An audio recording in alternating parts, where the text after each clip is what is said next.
Good morning to all my dear students.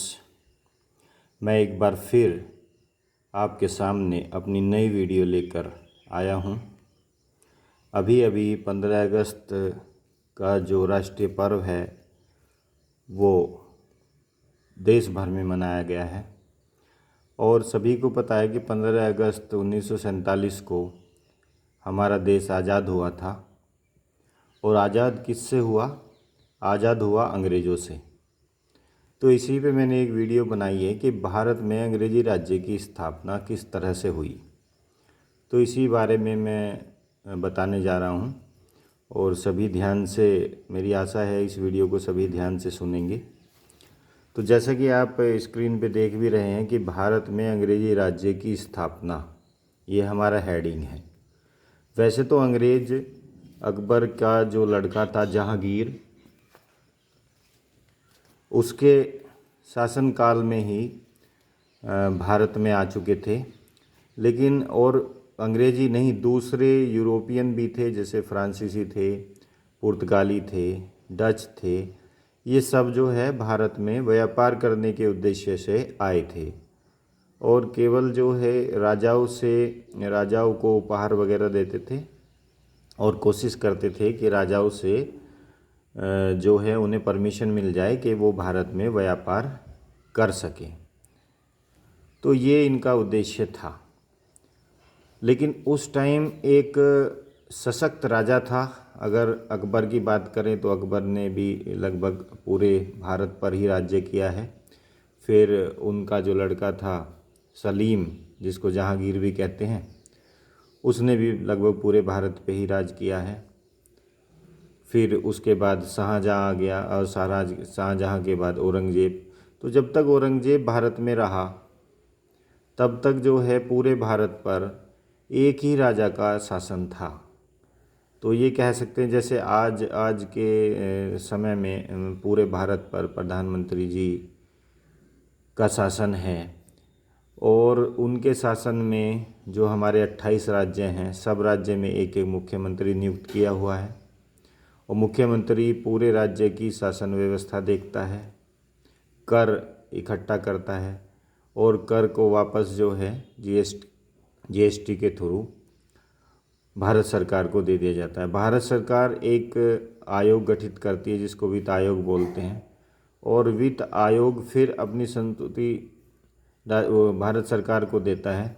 राज्यों के बारे में होती है कि किस राज्य को कितना कर, कितने परसेंट जो पैसा है, जो कर कलेक्ट हुआ है, उसका कितने परसेंट पैसा राज्यों को, किस राज्य को देना पड़ेगा। ये उस राज्य की कंडीशन के ऊपर है कि वहाँ की पॉपुलेशन कितनी है और वो किस स्टेट में है, कितनी रिक्वायरमेंट उस राज्य की है। ये सारी चीज़ें जो है वित्त आयोग अपनी संस्तुति में भारत सरकार को देता है और भारत सरकार फिर उसी के हिसाब से जो पैसा है वो राज्य सरकारों को भेजती है। तो इसी प्रकार जो है, जो भी बड़े बड़े राजा थे, जैसे अकबर हुआ, जहांगीर हुआ या शाहजहाँ या फिर उसका लड़का औरंगज़ेब, तो इन्होंने अपने अपने जो इनके अधीन राज्य थे, क्षेत्र थे, उन क्षेत्रों में अपने योग्य सेनापति या योग्य मंत्रियों को नियुक्त किया हुआ था। वह मंत्री वहाँ का शासन व्यवस्था देखते थे और अपनी सेना भी रखते थे और वहाँ के जो लोग हैं उनकी देख रेख करना और उन्हें जो ज़रूरतें हैं उनकी ज़रूरतें पूरी करना और उनसे कर वसूलना। और उस कर में वो कुछ अपने खर्चों के लिए रख लेते थे, कुछ अपनी सेना के खर्चों के लिए और बाकी बचा हुआ वो अपने राजा को, जो सेंटर में बैठा हुआ था जैसे औरंगज़ेब, उसको भेज देते थे। तो ये काम जो है चल रहा था। तो तब तक तो ये समझिए कि एक ही राजा था पूरे देश का। तो अंग्रेज़ों की ये दूसरी जो कंपनियां थी, यूरोपियन कंपनी थी, उनके कभी माइंड में भी ये नहीं आया कि हम जो है भारत पर जो है अपना शासन स्थापित कर सकेंगे। एक दो बार कोशिश भी की, मुंह की खानी पड़ी। तो बस उनका ध्येय यही था कि राजा को उपहार वगैरह देकर और जो है प्रलोभन दे करके और उनसे ये परमिशन मिल जाए कि हम यहाँ पर व्यापार कर सकें। ठीक है। लेकिन जैसे ही 18वीं शताब्दी में औरंगजेब का शासन ख़त्म हुआ तो औरंगजेब ने जिस जिस एरिए में अपने जो है सेनापति या अपने योग्य व्यक्तियों को नियुक्त किया था वहाँ का शासन देखने के लिए, उन्होंने सोचा कि अब तो औरंगजेब ही नहीं रहा और कोई दिल्ली पर कोई जो है अच्छा शासक नहीं है जो जिसके अधीन हम काम कर सकें। वो आपस में ही लड़ रहे हैं उत्तराधिकार के लिए। तो जो है दिल्ली का जो कि इतना प्रभावी शासन पूरे देश पर नहीं रहा था, तो जो क्षेत्रीय शासक थे, जैसे मैंने लिखा है कि 18वीं शताब्दी में मुग़ल शक्ति क्षीण हो गई और प्रांतीय व क्षेत्रीय शासकों ने अपनी स्वतंत्र सत्ता स्थापित कर ली। भारत एक बार फिर से बट गया। देखो ये जो है बहुत इम्पोर्टेंट है कि भारत एक बार फिर से बट गया। फिर से कैसे बट गया? अभी तक औरंगजेब का शासन था पूरे भारत पर, लेकिन जैसे औरंगजेब मरा तो उसके पुत्रों में आपसी संघर्ष शुरू हो गया। तो और इतनी कैपेबिलिटी भी नहीं थी कि वो पूरे भारत पर भारत को एकजुट रख के उस पर शासन कर सके। तो जहाँ जहाँ के क्षेत्रीय शासक थे, जैसे कुछ मुख्य राज्य के मैंने नाम लिखे हैं, बंगाल, अवध, हैदराबाद, मैसूर और मराठा। तो इन राज्यों के जो भी उस टाइम शासक थे, उन्होंने अपने को स्वतंत्र घोषित कर दिया कि अब हम दिल्ली के अधीन काम नहीं करेंगे, बंगाल हमारा है और यही हमारा राज्य है, और अब जहाँ से जो भी कर वगैरह वसूल किया जाएगा वो दिल्ली नहीं भेजा जाएगा, उसे हम अपने राज्य की तरक्की में और अपनी सेना पर और खुद के ऊपर खर्च करेंगे। तो ये जो है कह सकते हो कि भारत जो है बट गया। औरंगजेब के बाद भारत फिर से बट गया। अब फिर से बट गया क्यों कह रहा हूँ मैं? फिर से बट गया इसलिए कह रहा हूँ कि जब राजपूत शासन था उस टाइम भी जो है अलग अलग इसी तरह की रियासतें थी और जो है भारत बटा हुआ था। मुग़लों ने एक हद तक भारत को एकजुट तो रखा ही, जैसे अकबर हो गया, जहांगीर हो गया, शाहजहाँ हो गया, औरंगजेब हो गया, इन्होंने भारत को एकजुट रखा। तो इस अध्याय के हिसाब से तो कहेंगे कि ये अच्छा ही रहा भारत के लिए। और एक और अच्छी बात मैं आपको बता दूं कि मुग़लों ने जो भी भारत से लिया वो भारत में ही रहा। उन्होंने अपनी जो है ना ऐशो आराम वगैरह पे अपना पैसा खर्च किया, लेकिन वो भारत का धन भारत में ही रहा, भारत का धन भारत से बाहर नहीं गया। लेकिन अंग्रेज़ों के शासन में भारत का जो धन है वो बाहर जाता रहा, वो यूरोप में, इंग्लैंड में ब्रिटिश ले जाते रहे, तो भारत जो है कंगाल होता रहा। तो ये दोनों के शासन में जो है वो एक अंतर था। अब चलो हम आगे चलते हैं। तो फ्रांस जो है फाइनली फ्रांस और जो इंग्लैंड है, फ्रांस और इंग्लैंड है, इनमें आपस में जो है युद्ध चलता रहा। फ्रांस वाले कहते थे कि भारत को हम अपना उपनिवेश बनाएंगे और यहाँ व्यापार केवल हम करेंगे, व्यापार करने का अधिकार यहाँ केवल हमें है। और अंग्रेज़ जो कहते थे कि नहीं, भारत को हम अपना उपनिवेश बनाएंगे और यहाँ व्यापार करने का जो अधिकार है वो केवल हमें है। तो ये संघर्ष इनमें आपस में चलता रहा। दोनों ही को पता था कि भारत से कितना बेनिफिट तुम्हें होने वाला है। मैं थोड़ा सा ये क्लियर कर दूं कि उपनिवेश क्या होता है। देखो, उपनिवेश राज्य क्या है और एक दूसरे की उन्नति में किस प्रकार सहायक होते हैं, आइए मैं इसे आपको समझा देता हूँ। देखो, जब एक देश, जैसे एग्जाम्पल के लिए इंग्लैंड है, के लोग किसी दूसरे देश को आप भारत ले लीजिए, पर अपना वर्चस्व स्थापित करते हैं, तब दूसरा देश पहले देश का उपनिवेश बन जाता है। पहला राज्य दूसरे राज्य का सर्वे सर्वा मुख्य देश बन जाता है और मुख्य देश उपनिवेश राज्य के सभी संसाधनों का उपयोग अपने हित में करता है, जिससे मुख्य देश, पहला देश उन्नति करता चला जाता है जैसे कि इंग्लैंड, तथा दूसरा उपनिवेश देश जैसे कि भारत वो अवनति की ओर जाने लगता है। तो ये जो है मैंने आपको मतलब बताया कि उपनिवेश का जो है मतलब क्या होता है, और व्यापार का मतलब आप जानते ही हैं।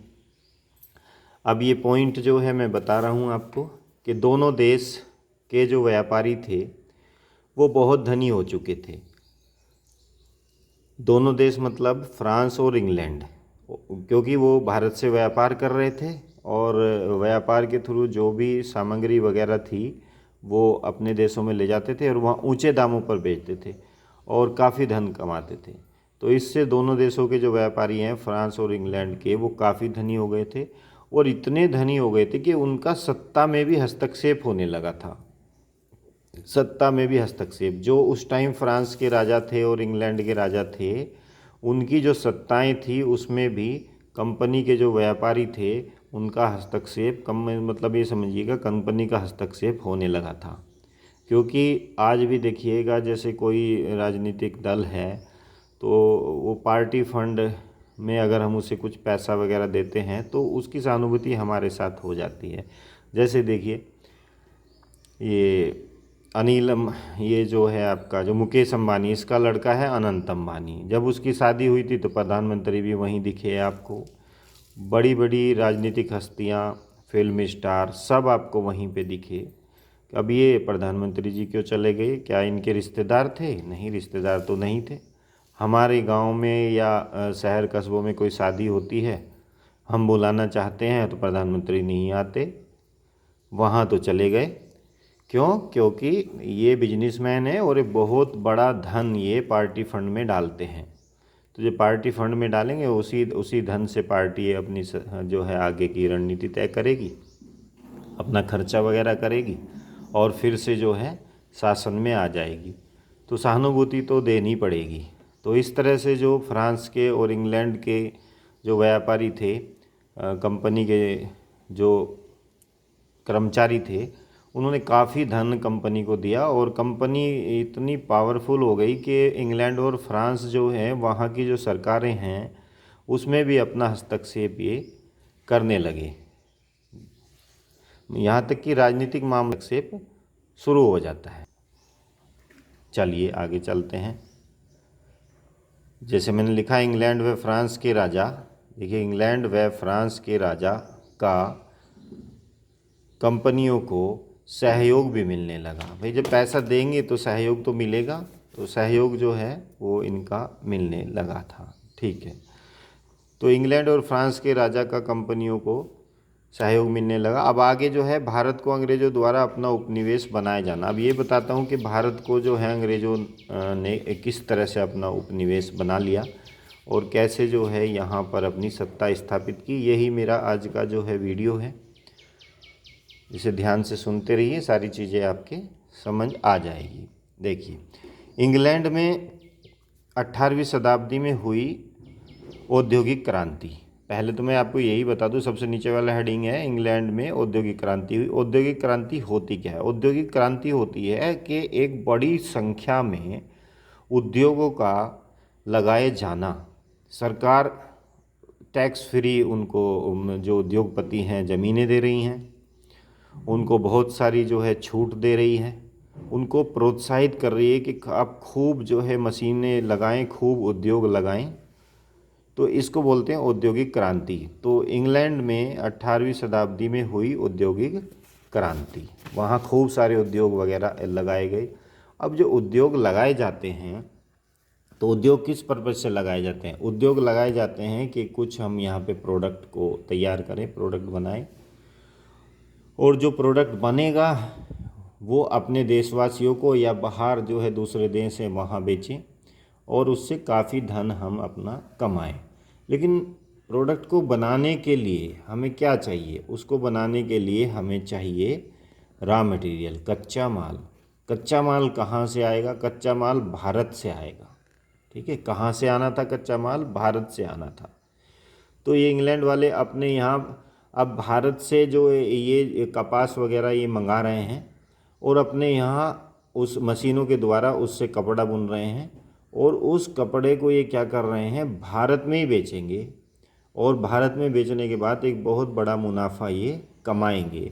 क्योंकि देखो एक इंसान जो होता है, अगर वो एक ही तरह का खाना रोज़ रोज़ खा रहा है तो बोर हो जाएगा। तो एक दिन जो है वो अलग खाएगा, कहीं अलग रेस्टोरेंट में खाने चला गया, कहीं चला गया, तो उसे बहुत टेस्टी लगेगा और फिर अगले दिन जो है ना अपने घर का भी खाएगा तो वो भी उसे अच्छा लगेगा। तो भारत वाले जो है सूती कपड़ा चरखे के से कटा हुआ या हाथों से बना हुआ पहनते थे।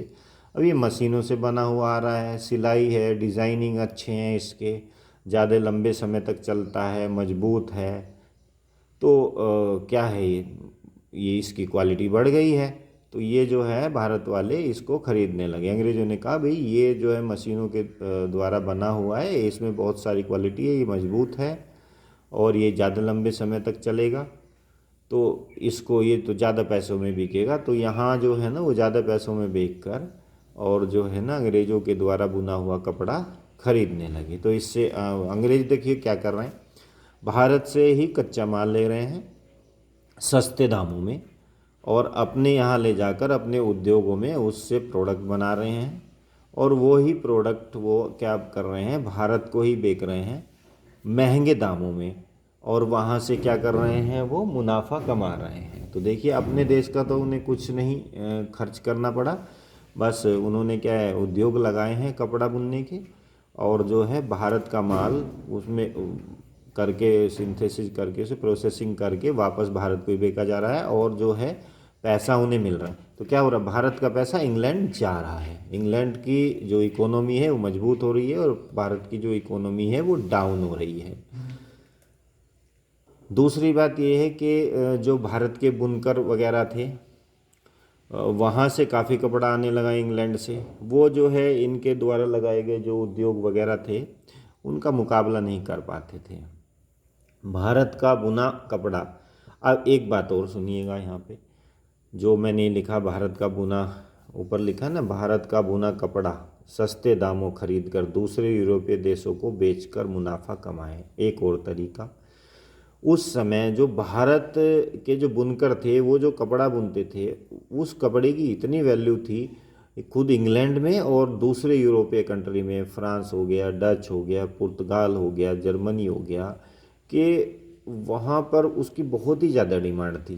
तो ये लोग क्या करते थे, कहते थे भारत वालों को कि जो तुम कपड़ा बुनते हो ना इसको तो कोई पूछता ही नहीं है, हमारे यहाँ कुत्ते भी नहीं पहनते इस कपड़े को, ठीक है, अब इसे क्या खरीदें हम, चलो तुम पे दया करके हम जो है ना खरीद लेते हैं। तो बहुत ही कम दामों में इस कपड़े को खरीद लेते थे और वहाँ जाके दूसरे यूरोपीय देशों में या खुद अपने जो है इंग्लैंड में इसको बेचते थे और बेचकर फिर से काफ़ी जो है मुनाफा कमा लेते थे।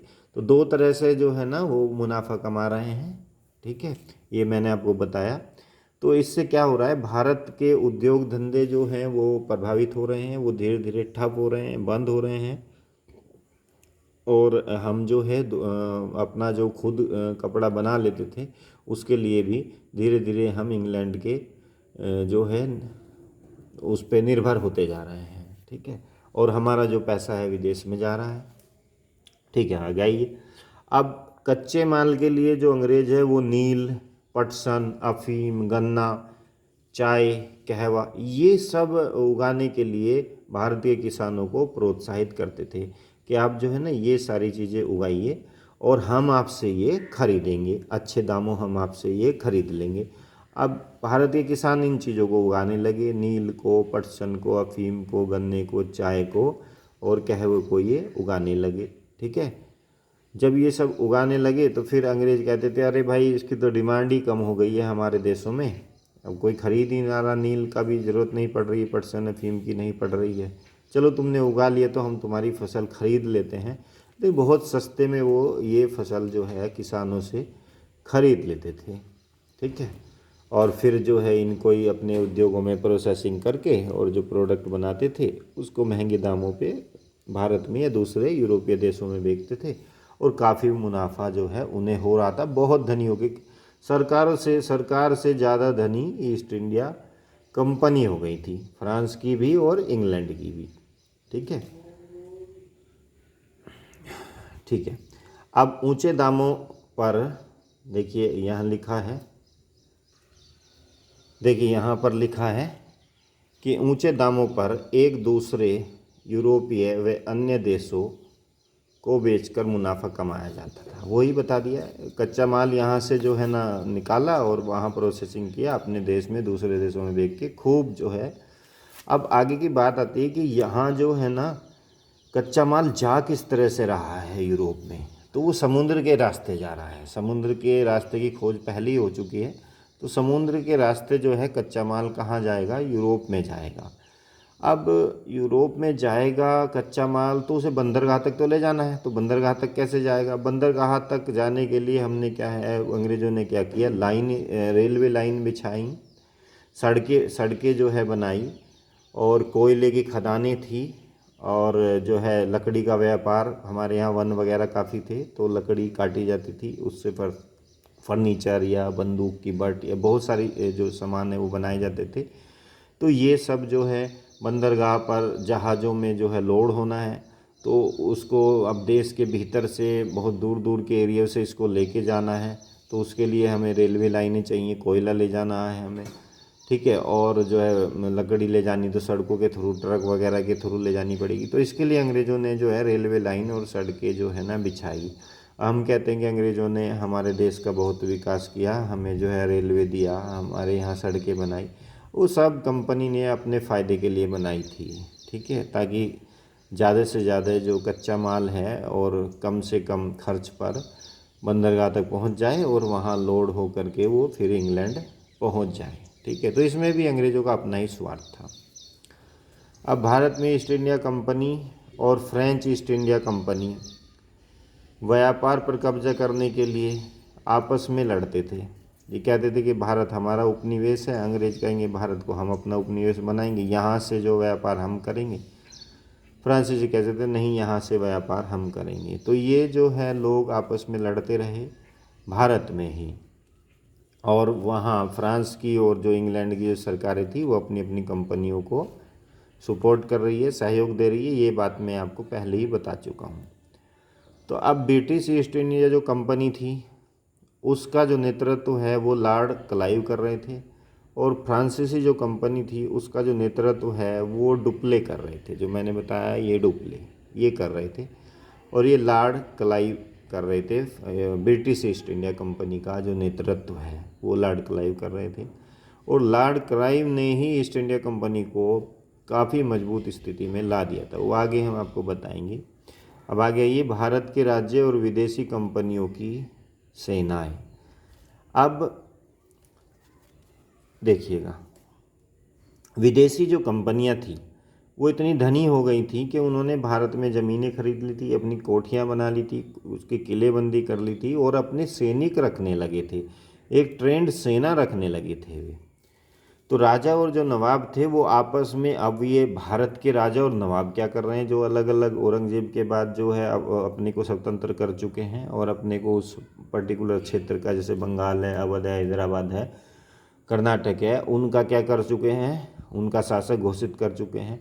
वे अपनी सीमाएं बढ़ाने के लिए संघर्षरत हो गए, अपनी सीमाएं बढ़ाना चाह रहे थे, ठीक है, एक दूसरे के राज्य को अपने राज्य में मिलाना चाह रहे थे। किसी की ईगो टकरा रही है, किसी का कोई आपसी झगड़ा है, किसी के किसी चीज़ पे, किसी के नदियों पे है, किसी के नहरों पे है, किसी के क्षेत्र को लेकर है, किसी को खान को लेकर है, सोने की खान है, कोयले की खान है। तो बहुत सारे आपसी झगड़े उनमें होते रहते थे, और उसके कारण उनमें आपसी युद्ध होते थे। अब कंपनी रखने लगी है अपनी सेना। कंपनी की सेना वेल ट्रेंड है, वो रोज़ ड्रिल करती है, रोज़ अभ्यास करती है। उनके पास जो है टेक्नोलॉजी है, उनके पास बंदूकें हैं, उनके पास तोपें हैं, वो उस टाइम की मॉडर्न सेना है। तो अब ये जो कंपनियों की जो सेनाएं हैं, ये जो राजा हैं आपस में जो लड़ते थे, ये दूसरे राजा को हराने के लिए एक राजा कंपनी के पास जाएगा कि मुझे आपकी हेल्प चाहिए, क्योंकि मैं चाहता हूँ कि आप जो है अपनी सेना उस पर्टिकुलर राजा के खिलाफ मेरे साथ कर दें, मेरी सहायता करें या मुझे सहयोग दें। अब कंपनी उनसे करती थी सौदा कि ठीक है, हम अपनी सेना जो है आपके साथ भेज देंगे, लेकिन इससे फिर हमें ये हमारी कंडीशन है, ये आपको पूरी करनी पड़ेगी। तो दूसरे राजा को हराने के चक्कर में वो पहले वाला राजा कंपनी की सारी शर्तें जो है मान लेता था, ठीक है। तो कंपनी की सेना जिस राजा की तरफ जाती थी, मैंने पहले ही बता दिया, वो कंपनी की सेना वेल ट्रेंड है, रोज़ ड्रिल करती है, रोज़ अभ्यास वो करती है, और उनके पास तोपें हैं, उनके पास नई टेक्नोलॉजी है, उनके पास बंदूकें हैं। तो जिस राजा के साथ भी ये सेना लग जाती थी वो राजा मजबूत स्थिति में आ जाता था और दूसरे राजा को हरा देता था, ठीक है। तो यूरोपीय सेनाओं का जो है बड़ा दबदबा जो है हो चुका था।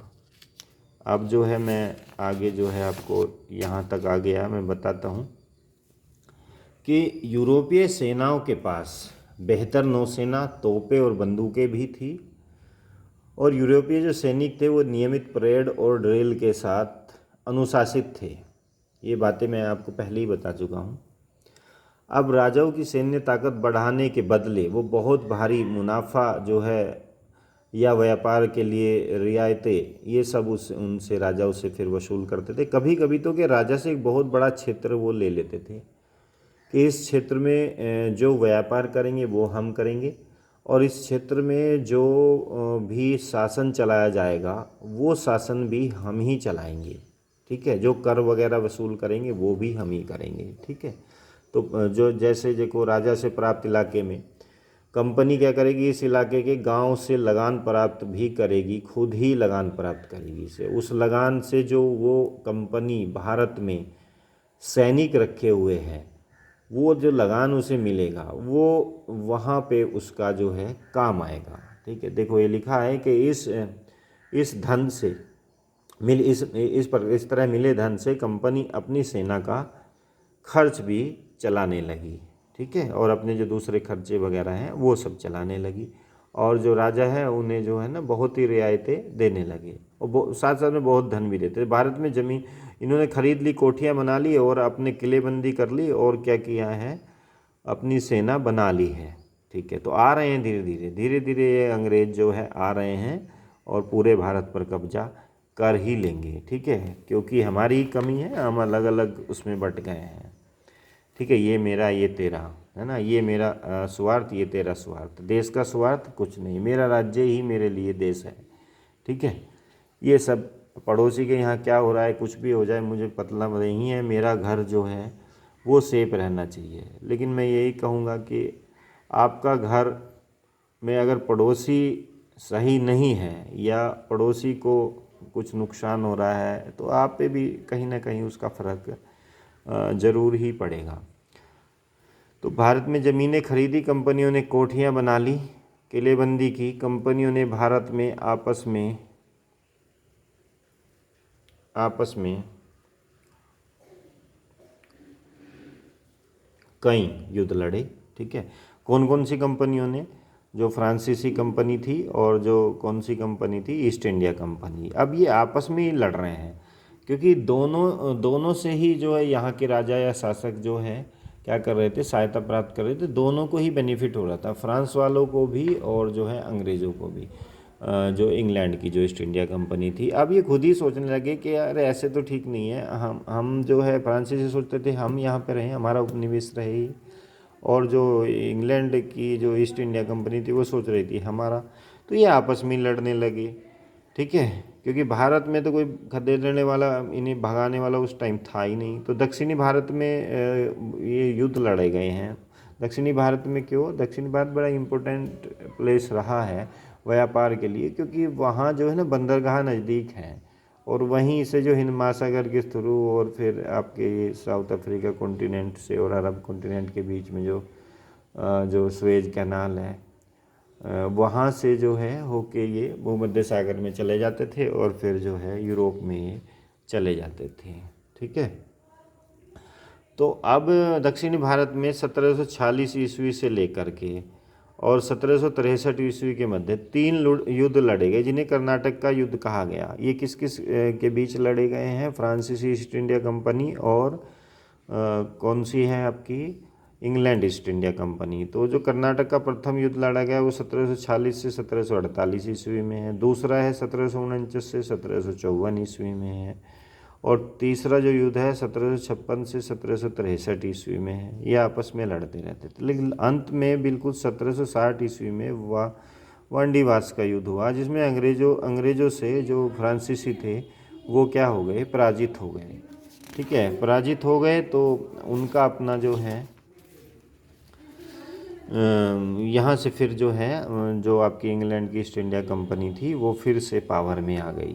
ठीक है, तो इस वीडियो को मैं यहीं रखता हूँ, आगे फिर से कंटिन्यू करूँगा, कल या परसों में मैं फिर से एक वीडियो डालूँगा। और ये मॉडर्न हिस्ट्री का एक पार्ट है, तो ये समझिए कि मैं आपको मॉडर्न हिस्ट्री पढ़ा रहा हूँ। तो पूरा मैं ये बताऊँगा कि अंग्रेज़ों ने जो है किस तरह से भारत में अपनी जो है सत्ताएं जो है स्थापित की, तो वो मैं बताऊंगा। अब देखो, आपकी आज की वीडियो से ये तो आपको आइडिया लग ही गया होगा कि भारत में जो अंग्रेज हैं, अंग्रेजी राज्य की स्थापना में अंग्रेज जो ने भारत की मजबूरी का फ़ायदा उठाया कि यहाँ के जब कोई एक राजा नहीं रहा जो पूरे देश पे जो है शासन करता, अलग अलग राज्य बट गए हैं, ठीक है, तो भारत भारत नहीं रहा, भारत तो टुकड़ों में बट गया। तो उन्होंने सोचा कि ठीक है, एक एक को हम उकसाएंगे, उसकी हेल्प करेंगे, दूसरे पे हम कब्जा कर लेंगे, फिर उसे भी जो है किसी दूसरे की हेल्प से ख़त्म कर देंगे। इस तरह से हम जो है पूरे भारत पर कब्जा कर लेंगे और खूब वहाँ से जो है पैसा वगैरह कमाएंगे, अपने देश में लाएंगे। तो ये सारी बातें इनकी चल रही हैं। अब धीरे धीरे इन्होंने देख लो क्या किया है, ठीक है, व्यापार में, इकोनॉमिकली ये जो है ना फाइनेंशियली हमें वीक कर रहे हैं, हमारा सारा पैसा जो है लेके जा रहे हैं अपने देश, ठीक है, ये काम हो रहा है।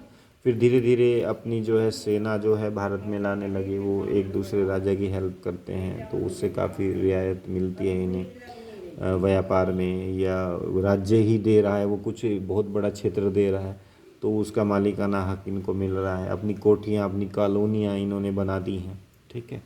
तो अब जमा रहे हैं अपने पैर, ये जमा रहे हैं धीरे धीरे। अब अंग्रेज़ों ने तो क्या कर दिया है, फ्रांसीसी कंपनी को भी आउट कर दिया है वांडीवास के युद्ध में, ठीक है, 1760 में, ठीक है।